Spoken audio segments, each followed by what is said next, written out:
નમસ્કાર મિત્રો, આપણી ગુજરાત સ્ટડીઝ યુટ્યુબ ચેનલમાં ફરી એક નવા વિડીયોમાં આપનું હાર્દિક સ્વાગત કરું છું. તો મિત્રો, આજના વિડીયોમાં આપણે જુનિયર આસિસ્ટન્ટ ભરતી વિશે ડિટેલમાં સંપૂર્ણ માહિતી મેળવીશું.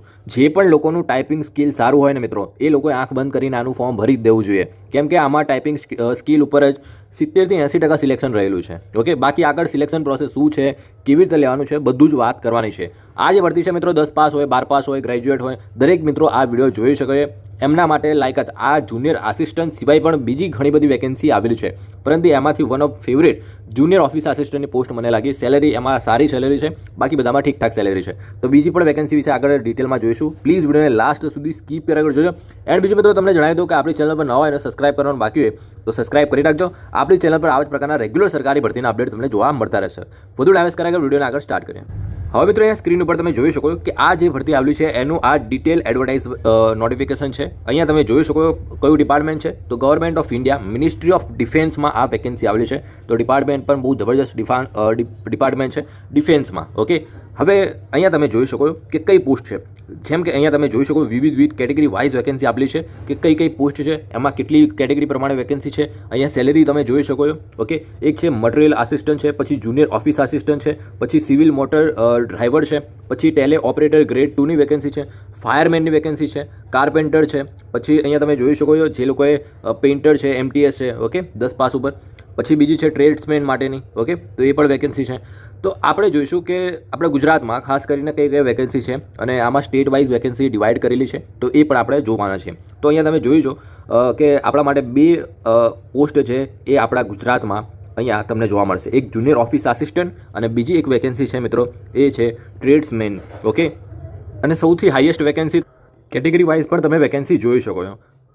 અને અહીંયા બાજુમાં તમને સેલેરી પણ જોવા મળશે કે કેટલી સેલેરી બેઝિક તમને સેલેરી મળશે. પરંતુ આટલી સેલેરી છે અહીંયા મેન્શન કરી છે મિત્રો, એટલી સેલેરી નહીં મળે, એનાથી થોડી વધારે સેલેરી મળશે. કેમ કે આમાં MSP મિલિટરી સર્વિસ પે પણ મળતું હોય છે, બીજું ઘણા બધા અલાઉન્સીસ મળતા હોય છે. તો આપણે જુનિયર ઓફિસ આસિસ્ટન્ટ અને ટ્રેડ્સમેન માટે આપણે આગળ ડિટેલમાં વાત કરવાના છે. હવે વાત કરીએ મિત્રો કે આપણે જે સાઉથ વેસ્ટર્ન બાજુ લાગે છે, તો આપણે ગુજરાત અને રાજસ્થાન બાજુમાં કેટલી વેકેન્સી છે, કઈ પોસ્ટ છે. તો એમાં જુનિયર ઓફિસ આસિસ્ટન્ટની 4 વેકેન્સી છે, પછી ટેલે ઓપરેટરની 22 વેકેન્સી છે, ટ્રેડ્સમેન માટેની 11 વેકેન્સી છે અને ફાયરમેનની 22 વેકેન્સી છે મિત્રો. ઓકે, તો આ પ્રમાણે આપણે જે ખાસ કરીને જે લોકોએ ગુજરાત સાઇડથી છે એ લોકોએ આ પોસ્ટ માટે જ ફોર્મ ભરી શકશે. બાકીની તમારે પોસ્ટ માટે ફોર્મ ભરવું હોય તો બાકીના સ્ટેટમાંથી તમારે ફોર્મ ભરવું પડશે મિત્રો, અને તમારું પોસ્ટિંગમાં લગભગ ત્યાં જ થશે. ઓકે, તો એલિજિબિલિટી કન્ડિશન આપણે જાણી લઈએ કે કઈ પોસ્ટ માટે શું લાયકાત માગેલી છે.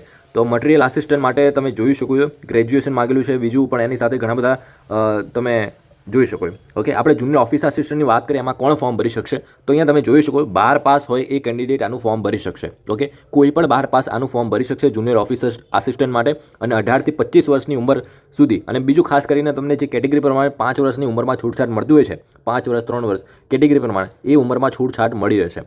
બીજું અહીંયા ટાઈપિંગ સ્પીડ માંગેલી છે 35 વર્ડ પર મિનિટ ઇન ઇંગ્લિશ. ઓકે, તો ખાસ કરીને જુનિયર ઓફિસ આસિસ્ટન્ટ માટે એપ્લાય કરતા હોય તો ટાઈપિંગ સ્કિલ અહીંયા 35 વર્ડ પર મિનિટ માંગેલું છે ઇંગ્લિશમાં. હવે વાત કરીએ આગળ ટ્રેડ્સમેન માટે, જે લોકોનું ટાઈપિંગ સ્કિલ પણ સારું નથી, તો એ લોકોએ ટ્રેડ્સમેન માટે ફોર્મ ભરી દેવું જોઈએ. એમાં 10 પાસ માંગેલું છે, અને એમાં પણ તમે જોઈ શકો 18 થી 25 વર્ષના કેન્ડિડેટ ફોર્મ ભરી શકશે.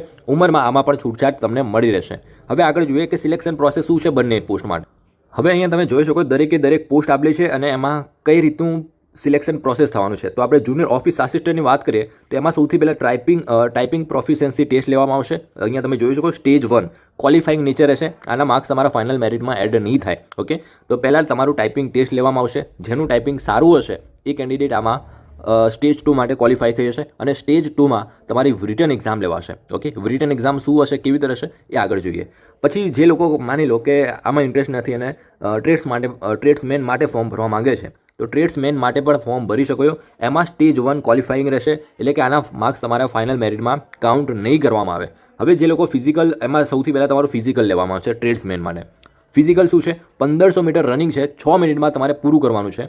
ઓકે, બહુ ઇઝી છે. સામાન્ય તમે ગુજરાત પોલીસની પણ તૈયારી કરતા હોય ને, તો એનાથી તો થોડું એવું ઇઝી કહી શકાય. 1500 મીટર 6 મિનિટ આપેલી છે. બીજું કેરિંગ વેઇટ, એટલે કે 50 kg વજન છે એ 200 મીટર તમારે 100 સેકન્ડમાં પૂરું કરવાનું રહેશે આ ડિસ્ટન્સ. ઓકે, 200 મીટર 50 kg વજન સાથે. ઓકે, જે લોકો આ સ્ટેજ 1 ક્વોલિફાઈ કરશે એ લોકોને પછી બોલાવવામાં આવશે સ્ટેજ 2, એટલે કે રિટન એક્ઝામ માટે. રાઈટ, બાકી જે લોકો 40 થી 45 વર્ષની એજ છે એ પ્રમાણે તમે જોઈ શકો છો કે એમને કઈ રીતનું છે. એબાઉ જે 40 થી 45 વર્ષ ઉપર હોય એમને 9 મિનિટમાં પૂરું કરવાનું, અને જે ફિમેલ કેન્ડિડેટ એમને 1500 મીટર 8 મિનિટ 26 સેકન્ડમાં પૂરું કરવાનું હોય છે. ઓકે, અને એમને પણ 50 કેજી વજન સાથે 200 મીટર 3 મિનિટ અને 45 સેકન્ડમાં પૂરું કરવાનું હોય છે, એટલે કે 225 સેકન્ડમાં. પછી એ લોકોને પણ રિટન એક્ઝામ માટે ક્વોલિફાય કરવામાં આવશે. તો આ પ્રમાણે છે. હવે આપણે રિટન એક્ઝામનો સિલેબસ જોઈ લઈએ કે રિટન એક્ઝામ માટે શું રહેશે. તો જે પોસ્ટ હતી લેવલ 1 અને 2, જે જુનિયર ઓફિસ આસિસ્ટન્ટની લેવલ 2ની પોસ્ટ છે, અને ટ્રેડ્સમેન માટેની જે વેકેન્સી છે એ લેવલ 1ની વેકેન્સી છે. ઓકે, એ 10 એમાં જે સિલેબસ રહેશે એ મેટ્રિક્યુલેશન એટલે કે 10 પાસ લેવલની તમારી એક્ઝામ લેવામાં આવશે. જેમાં શું રહેશે મિત્રો કે જનરલ ઇન્ટેલિજન્સ અને રિઝનિંગ 50 ક્વેશ્ચન હશે 50 માર્ક્સમાં, પછી ન્યુમેરિકલ એપ્ટિટ્યૂડ એટલે કે મેથેમેટિક્સ રહેશે 25 ક્વેશ્ચન હશે 25 માર્ક્સમાં, અને બીજું છે જનરલ ઇંગ્લિશ 25 ક્વેશ્ચન 25 માર્ક્સમાં, અને જનરલ અવેરનેસ એટલે કે જે જીકે ટાઈપનું પૂછાય છે હિસ્ટ્રી, ભૂગોળ, જિયોગ્રાફી એ બધું 50 ક્વેશ્ચન હશે 50 માર્ક્સમાં. એમ કરીને તમને 2 કલાક સમય આપવામાં આવશે 150 ક્વેશ્ચન સોલ્વ કરવા માટે. તો આમાં ખરેખર કહું તો જે લોકોનું ટાઈપિંગ સ્કિલ સારું છે ને, તો એ લોકોએ તો ટાઈપિંગ સ્કિલ માટેની જે પોસ્ટ છે એના માટે એપ્લાય કરી જ દેવું જોઈએ. કેમ કે ઘણા બધા લોકોનું ટાઈપિંગ સારું નહીં હોય. ઓકે, અને એમાંથી ઘણા બધા લોકો ડિસ્ક્વોલિફાઈ થઈ જશે. અને બીજું કે સ્ટેજ 2માં એટલું બધું કોમ્પિટિશન નહીં બચે પછી. પછી જે લોકો ફિઝિકલમાં સારો હોય તો એ લોકો ટ્રેડ્સમેન માટે પણ ફોર્મ ભરી શકે, અને બંનેમાં ફોર્મ ભરવું હોય તો બંનેમાં પણ ફોર્મ ભરી શકો છો મિત્રો. અને એનો ડિટેલ સિલેબસ અહીંયા આપેલો છે, તમે જોઈ શકો છો કે આ સિલેબસ પ્રમાણે તમારું પેપર આમાંથી જ નીકળશે. બરાબર, તો એ પણ તમને આપણી ટેલિગ્રામ છે ગુજરાત સ્ટડીઝ, ત્યાં તમને ડિટેલ સિલેબસ જોવા મળી રહેશે લેવલ 1 અને લેવલ 2ની બંને પોસ્ટ માટે. હવે જો તમારે આનું ફોર્મ ભરવું હોય તો ઓલરેડી આના ફોર્મ ભરવાના શરૂ થઈ ગયેલા છે. નીચે તમે તમે નંબર જોઈ શકો છો, એ નંબર પર તમારે વોટ્સઅપ મેસેજ કરવાનો છે. તમને ઘરે બેઠા ઓનલાઈન ફોર્મ ભરી આપવામાં આવશે. ફક્ત તમારે ડોક્યુમેન્ટ છે એ વોટ્સઅપ પર મોકલી આપવાના રહેશે. તમને ઘરે બેઠા ઓનલાઈન ફોર્મ ભરી દેશે. ઓકે, અને આ જે નોટિફિકેશન છે એ ડાઉનલોડ કરવી તો આપણી ટેલિગ્રામ ચેનલ છે એ જોઈન કરી લેજો. ટેલિગ્રામ પરથી આ નોટિફિકેશન તમે ડાઉનલોડ કરી શકશો મિત્રો. તો આ ભરતીને લઈને તમને કોઈ ડાઉટ હોય, કોઈ પ્રશ્ન હોય, કોઈ ના સમજાયો હોય તો કોમેન્ટ સેક્શનમાં કોમેન્ટ કરીને પૂછી શકો. જરૂરથી રિપ્લાય મળશે.